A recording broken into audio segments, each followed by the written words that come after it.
नमस्कार, one India Hindi में आपका स्वागत है। मैं हूं विकास कुमार। उत्तर प्रदेश की योगी कैबिनेट ने बड़ा कदम उठाते हुए लव जिहाद पर अध्यादेश पास कर दिया है। लव जिहाद अध्यादेश पर प्रदेश सरकार ने कहा कि 100 से अधिक मामले हमने देखे और इसलिए आज इस अध्यादेश को लाए। इस मामले में 1 साल से 5 साल तक की सजा होगी। गौरतलब है कि प्रदेश सरकार ने पहले ही कहा था कि हम लव जिहाद पर नया कानून बनाएंगे ताकि कानून में लोभ, लालच, दबाव, धमकी या शादी का झांसा देकर शादी की घटनाओं पर लगाम लगाई जा सके। इस अध्यादेश को विधि विरुद्ध धर्म मंथन 2020 का नाम दिया गया है। उत्तर प्रदेश विधि आयोग ने नवंबर 2019 में प्रस्तावित कानून के लिए एक मसौदा प्रस्तुत किया। ये पिछले साल के दौरान गृह मंत्रालय और कानून मंत्रालय के बीच विचाराधीन था। बीजेपी सरकार ने पिछले सप्ताह नए कानून के मसौदे पर अपनी सहमति दे दी थी।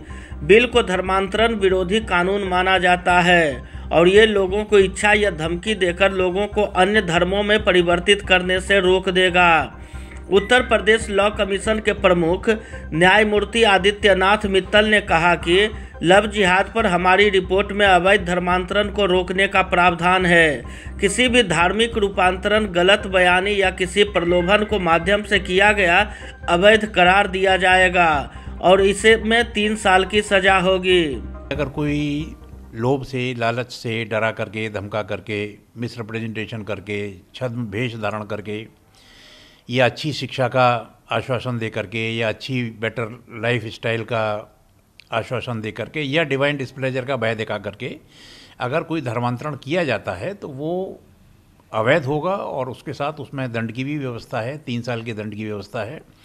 अगर धर्मांतरित व्यक्ति अवयस्क है या अनुसूचित जाति जनजाति का सदस्य है तो उसमें 7 साल तक के दंड की व्यवस्था है और अगर मास कन्वर्जन होता है, सामूहिक धर्म परिवर्तन होता है तो उसमें 10 साल तक की व्यवस्था है। इसमें हमने ये भी व्यवस्था की है कि जो भी मौलवी, पंडित, मुल्ला, पादरी, जो भी कर्मकांडी धर्म परिवर्तन करवाना चाहता है वो एक निर्धारित प्रारूप में जो अनुसूची 2 में दिया हुआ है हमारी रिपोर्ट के, उसमें संबंधित जिला मजिस्ट्रेट को आवेदन पत्र प्रस्तुत करेगा कि मैं अमुक समय पर अमुक व्यक्ति का धर्म परिवर्तन करवाने की प्रक्रिया कर रहा हूँ।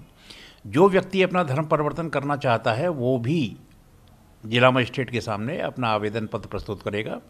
उसमें वो लिखित करेगा कि उसका वर्तमान धर्म क्या है और वो किस धर्म को अपनाना चाहता है, उसके पूर्वजों का धर्म क्या है, परंतु उसमें कोई कारण बताने की जरूरत नहीं है उसको कि वो धर्म परिवर्तन क्यों करना चाहता है। आदित्यनाथ मित्तल के मुताबिक मूल रूप से ये प्रस्तावित कानून हिंदू, मुस्लिम, जैन, सिख, ईसाई और अन्य सभी समुदायों पर लागू होगा।